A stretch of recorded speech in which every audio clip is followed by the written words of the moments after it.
Assalamualaikum warahmatullahi wabarakatuh. Selamat pagi anak-anak. Bagaimana kabarnya hari ini? Kok lemes? Yang semangat dong. Meskipun kita sedang berpuasa, kita harus tetap semangat. Nanti kalau ditanya ibu guru, bagaimana kabarnya hari ini? Jawab dengan semangat, Alhamdulillah, luar biasa, Allahu Akbar. Begitu ya? Baik, ibu guru ulangi ya. Bagaimana kabarnya hari ini? Alhamdulillah, luar biasa, Allahu Akbar. Terima kasih. Meskipun kita berpuasa, kita harus tetap semangat. Bukan begitu? Baik, sebelum kita memulai pembelajaran hari ini, alangkah baiknya kita berdoa bersama-sama. A'udzu billahi minasyaitonir rajim. Bismillahirrahmanirrahim.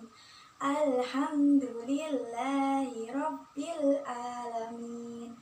Ar-Rahmanir-Rahim. Maliki yaumiddin. Iyyaka na'budu wa iyyaka nasta'in. Ihdinas syiratal mustaqim. Syiratal ladzina an'amta 'alaihim ghairil maghdubi 'alaihim waladdallin. Rabbi zidni ilma warzuqni fahma waj'alni min ibadikas sholihin. Amin. Baik, sebelum memulai pembelajaran hari ini, Ibu absen terlebih dahulu ya. Ahmad Rizky, Aris Karen Anggraini, Arinal Haq, Cindy Widara,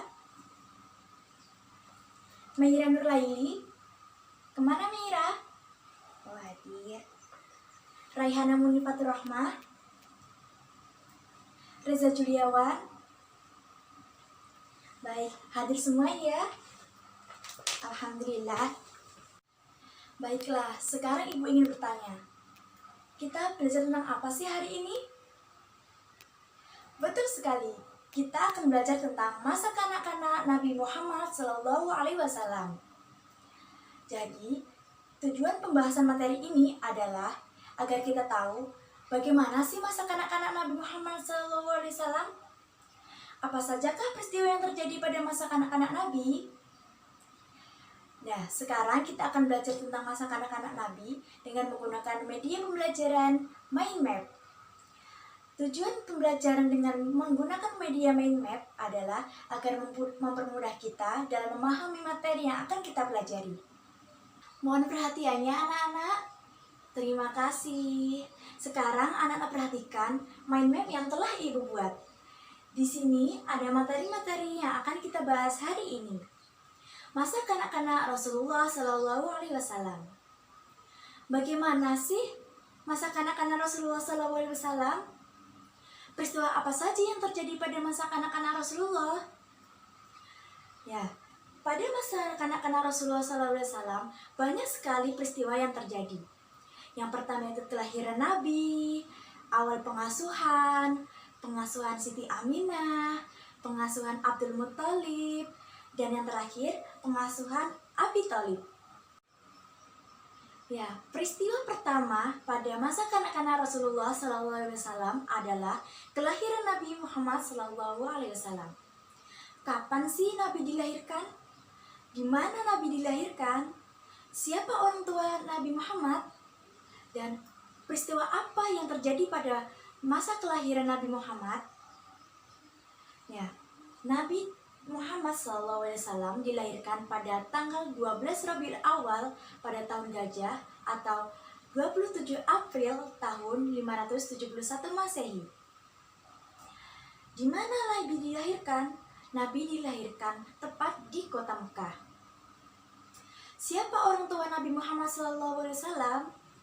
Orang tua Nabi Muhammad adalah sang ayah bernama Abdullah bin Abdul Muttalib.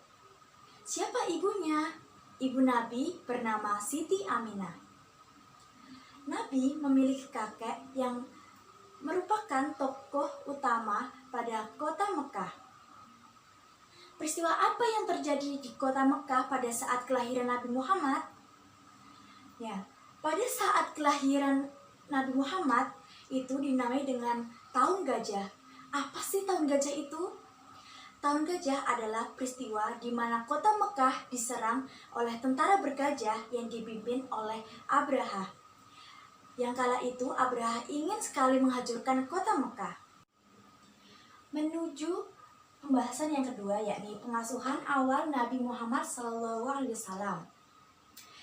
Orang-orang Mekah memiliki sebuah tradisi, yakni menitipkan anak-anak mereka kepada wanita-wanita badiah atau padang gurun pasir. Tujuannya adalah agar bayi-bayi mereka dapat hidup dengan tentram, mendapatkan udara yang segar, serta terhindar dari segala penyakit. Begitu pula dengan Nabi Muhammad SAW. Beliau diasuh pertama kali oleh Suwabiyah al-Aslamiyah setelah disusui oleh ibunda Siti Aminah. Setelah diasuh oleh Suwabiyah al-Aslamiyah, Nabi Muhammad SAW diserahkan kepada wanita badiah lain yang bernama Halimatus Sa'diyah. Saat itu Halimatus Sa'diyah sangat-sangat bahagia karena beliau dapat mengasuh Nabi Muhammad. Semula hidup Halimatus Sa'diyah sangat buruk karena beliau termasuk keluarga miskin.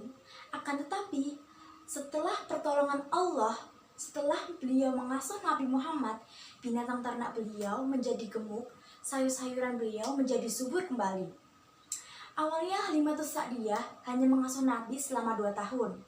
Akan tetapi beliau meminta kepada ibunda Nabi, yakni Siti Aminah, untuk mengasuh kembali Nabi hingga Nabi Muhammad SAW diasuh oleh Halimatus Sa'diyah selama 4 tahun. Menuju pembahasan yang ketiga, yakni pengasuhan Siti Aminah. Setelah 4 tahun Nabi Muhammad SAW diasuh oleh Halimatus Sa'diyah, Nabi diserahkan kembali kepada sang ibunda. Dan pada saat berumur 6 tahun, Nabi Muhammad SAW diajak oleh sang ibunda untuk ke kota Madinah bersama dengan Ummu Aiman. Tujuannya adalah Siti Aminah ingin mengenalkan Nabi SAW kepada Bani Hajar serta berziarah ke makam ayahanda, yakni Abdullah bin Abdul Muthalib. Ketika akan kembali ke kota Mekah, ibunda Siti Aminah jatuh sakit sehingga meninggal dan dimakamkan di kota Madinah. Betapa sedihnya Nabi atas kepergian Siti Aminah kembali kepada Allah. Menuju ke pembahasan yang keempat, yakni pengasuhan Abdul Muthalib. Setelah berduka cita, Nabi Muhammad SAW berada pada pengasuhan sang kakek. Siapa yang ingat siapa nama kakek Rasulullah? Betul sekali, Abdul Muthalib. Kasih sayang yang diberikan oleh sang kakek dapat mengobati luka atas kepergian sang ibu. Akan tetapi, tidak berselang lama, selama 2 tahun dalam pengasuhan sang kakek, Abdul Muthalib meninggalkan Rasulullah pada saat beliau berumur 80 tahun. Luka basah kembali untuk Nabi dan juga penduduk Mekah. Karena apa? Karena Abdul Muthalib adalah tokoh yang sangat bijaksana dalam masa kepemimpinannya. Sedih rasanya Rasulullah ditinggalkan oleh orang-orang yang tersayang. Menuju pengasuhan yang terakhir, yakni pengasuhan Abi Thalib. Di sini siapa yang tahu siapa itu Abi Thalib? Betul sekali, Abi Thalib adalah paman Nabi yang memiliki sangat banyak anak. Akan tetapi beliau tidak terlahir dari keluarga yang mampu. Sehingga Nabi Muhammad SAW mengembalakan kambing-kambing orang Mekah untuk mencari penghasilan agar dapat memenuhi kebutuhan keluarga sang paman. Betapa mulianya hati sang Nabi. Berdagang adalah pekerjaan sehari-hari sang paman, sehingga Nabi kecil selalu mengikuti kemanapun sang paman berdagang, entah itu ke Syam, ke Madinah, ataupun di kota itu, yakni kota Mekah. Selain mengasuh sang Nabi, Abi Thalib juga melindungi Nabi, entah itu saat sebelum beliau menjadi Rasul ataupun sesudah menjadi Rasul. Betapa baiknya hati seorang Abi Thalib. Baiklah anak-anak, dari materi masa kanak-kanak Nabi Muhammad dapat kita petik pembelajaran tentang arti bersyukur, ikhlas, dan sabar dalam menerima takdir yang telah ditentukan. Dan juga untuk selalu semangat dan selalu bekerja keras dan berusaha karena Allah sangat menyayangi orang-orang yang selalu berusaha. Nah, sekarang anak-anak, Ibu akan memberikan kalian tugas yang harus dikumpulkan minggu depan. Baik, sebelum kita menutup pembelajaran hari ini, marilah kita berdoa bersama-sama. A'udzu billahi minasyaitonir rajim. Bismillahirrahmanirrahim. Subhanaka Allahumma wa bihamdika asyhadu an la ilaha illa anta astaghfiruka wa atubu ilaik. Alhamdulillahi rabbil alamin. Amin. Baik, Ibu tutup pembelajaran hari ini. Wassalamualaikum warahmatullahi wabarakatuh.